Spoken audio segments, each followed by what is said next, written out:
बिस्मिल्लाहिर्रहमानिर्रहीम। अस्सलाम वालेकुम नादरीन, आप यूट्यूब चैनल देख रहे हैं। मैं इमरान खान हूँ। सबसे पहले इमरान खान साहब का स्टेटमेंट, क्योंकि जो भी मुज़ाकरात का मामला था वो कटाई में पड़ गया। उसका रीज़न इमरान खान साहब ने खुद बताया सहाफ़ियों से बात करते हुए। और इमरान खान साहब ने कहा कि अली अमीन गंडापुर और बैरिस्टर गौहर के ज़रिए मुझे ऑफ़र आई कि एहतजाज मुलतवी कर दें तो सब कुछ ठीक हो जाएगा। इमरान खान ने अडियाला जेल में मीडिया से बातचीत करते हुए कहा, उनकी रिहाई की शर्त पूरी नहीं हुई।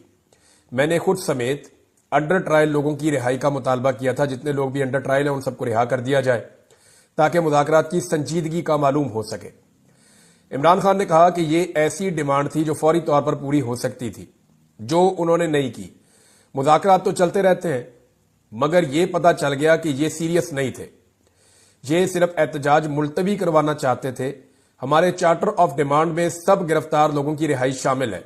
इमरान खान का कहना था कि हाई कोर्ट ने कल मेरी जमानत मंजूर की, जिसके बाद हुकूमत के पास सुनहरी मौका था कि मुझे रिहा कर देते।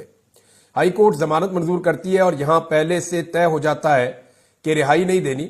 वाज़ेह हो गया कि हुकूमत मुझे मसरूफ करके मामले को तूल देना चाह रही थी। यानी वो जो हम पहले बात कर रहे थे कि इमरान खान साहब को धोखा दिया जा सकता है मुज़ाकरात के नाम पे कि टाइम गेन किया जाए, और यही काम गुज़िश्ता 2.5 साल से हम देख रहे हैं पाकिस्तान में किया जा रहा है। लगभग 2.25 साल होने वाले हैं। एक ही काम पाकिस्तान में किया गया है कि मामले को तूल दिया जाए, टाइम गेन किया जाए। ऐसा लगता है निजाम ये सोच रहा है कि थोड़े दिन बाद हालात ठीक हो जाएंगे, थोड़े दिन बाद हालात ठीक हो जाएंगे, बस ठीक होने ही वाले हैं, अभी बस चीजें ठीक हो जाएगी। तो वो थोड़े थोड़े दिन करके 2.25 साल होने वाले, हालात तो ठीक नहीं हुए। बहरहाल इमरान खान ने कहा कि यह भी वाज़ेह हो गया कि असल ताकत जिसके पास है उसी ने ये सब कुछ किया, और सब कुछ ये बताने के लिए किया कि वो जो चाहे करे, वो कानून से बालातर है, तो कहीं से भी रिलीफ नहीं मिलेगा। हमारे पास जिंदा कौम की तरह एहतजाज के अलावा कोई और रास्ता नहीं है। तो बैरून मुल्क पाकिस्तानियों का रिकॉर्ड एहतजाज होगा, क्योंकि वो आजाद मुल्कों में रहते हैं। हमें हुकूमत की नीयत का पता चल चुका है। एहतजाज भी होगा, मुज़ाकरात भी चलते रहेंगे। मुज़ाकरात होंगे तो बात आगे चलेगी।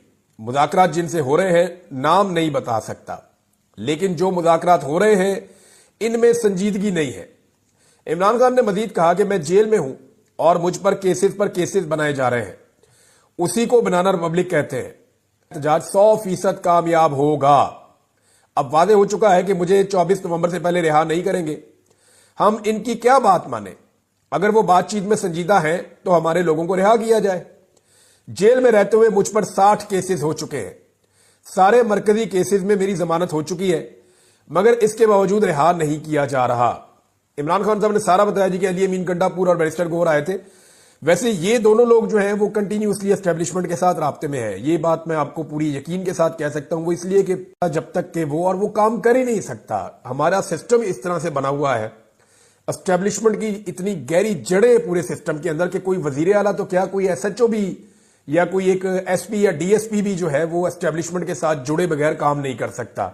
एस्टेब्लिशमेंट की जड़ें बहुत गहरी है निजाम के अंदर, तो वजीर आला तो ऐसा सोच भी नहीं सकता। अब अलीमा खान साहिबा ने भी इसकी तस्दीक की। उन्होंने कहा जी इमरान खान साहब को मुज़ाकरात की पेश की गई, 10 दिन के लिए टाइम मांगा गया था। जो मुज़ाकरात करने वाले दूसरे लोग हैं जिन्होंने अली अमीन गंडापुर से राब्ता करके मुज़ाकरात किए या बैरिस्टर गौहर को इंफॉर्मेशन है, उन्होंने कहा जी कि 10 दिन दे दिए जाए, 10 दिन के लिए एहतजाज आप मौखर कर लें और मुज़ाकरात जो है वो फिर आगे बढ़ते जाएंगे। अब इसमें जो डायरेक्टली उनका स्टेटमेंट है वो ये है कि इमरान खान ने कहा कल मुझे उन्होंने ऑफर किया आप 10 दिन के लिए एहतजाज मुलतवी कर दें, हम बातचीत करने के लिए तैयार हैं। मैंने कहा ठीक है, पहले बेगुनाह लोगों को रिहा करो। बजाय रिहाई के मुझ पर एक नया केस बना दिया गया। इससे वादे हुआ कि ताकतवर लोग जिस वक्त चाहें आपको कैद में रख लें और जब चाहें आपको रिहा कर दें। लिहाजा उन्होंने बड़ा क्लियरली ये कह दिया इमरान खान साहब ने कि ये इसके पीछे एस्टेब्लिशमेंट है, मेरी गिरफ्तारी के पीछे, और ये सारे मिले हुए हैं और ये सिर्फ टाइम गेन करना चाह रहे थे, जो इमरान खान साहब ने फिलहाल देने से इनकार कर दिया है। और उन्होंने कहा जी कि हम एहतजाज करेंगे, एहतजाज नहीं रुकेगा। मोहसिन नकवी को बुला लिया जी, इस्लामाबाद हाईकोर्ट ने इसका नोटिस ले लिया। इस्लामाबाद हाईकोर्ट के अंदर वो एक केस चला गया था, वहां पे चीफ जस्टिस के पास ये केस लगना ही वहां था।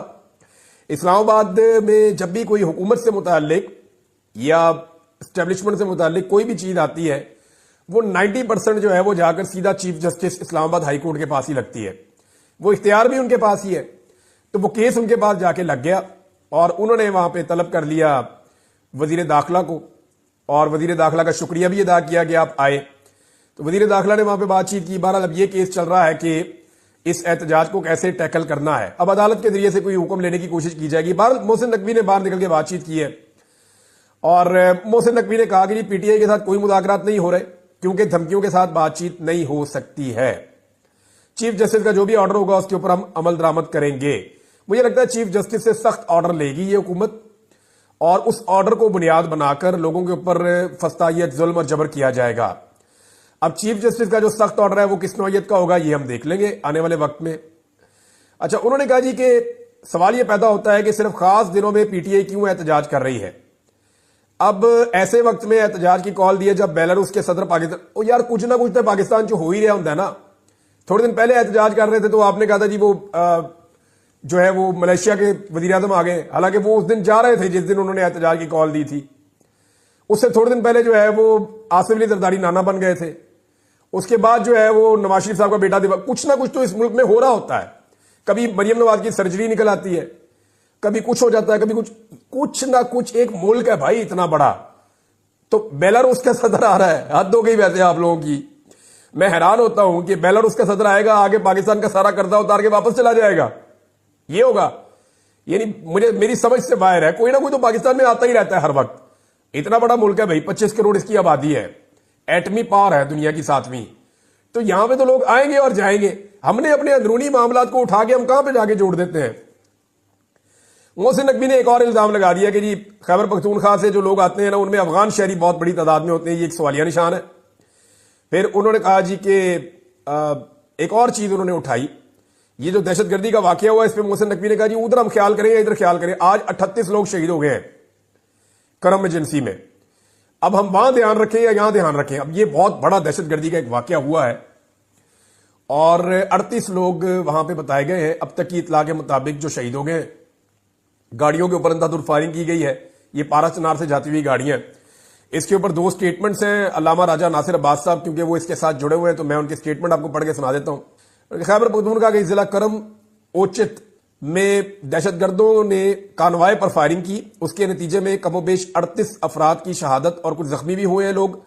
ये इंतहाई अफसरदा हूं मैं। दहशतगर्दी की इस घिनौनी वारदात की जितनी मजम्मत की जाए कम है।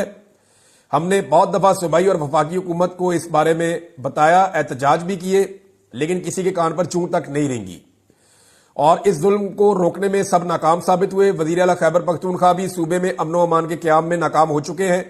हकीकत तो यह है कि वो जिला करम पारा चनार का डिप्टी कमिश्नर और डीपीओ तक हटाने का इख्तियार नहीं रखते। ये बात ठीक है, एक डीपीओ को या एक आरपीओ को या एक डीसी को नहीं हटा सकते। वजीर आला जरूर है लेकिन इख्तियारात कहीं और है। मरियम नवाज के पास भी इख्तियारात नहीं है, लेकिन मरियम नवाज की तो समझ आती है ना कि मरियम नवाज फॉर्म 47 पे आई हुई है। मरियम नवाज की जाली हुकूमत है। अगर मरियम नवाज की हुकूमत में डीपीओ और डीसी कोई और लगाए या जिनके पास असली फॉर्म 45 है, जिन्होंने उनके बदले में इनको जाली फॉर्म 47 दिए हुए हैं,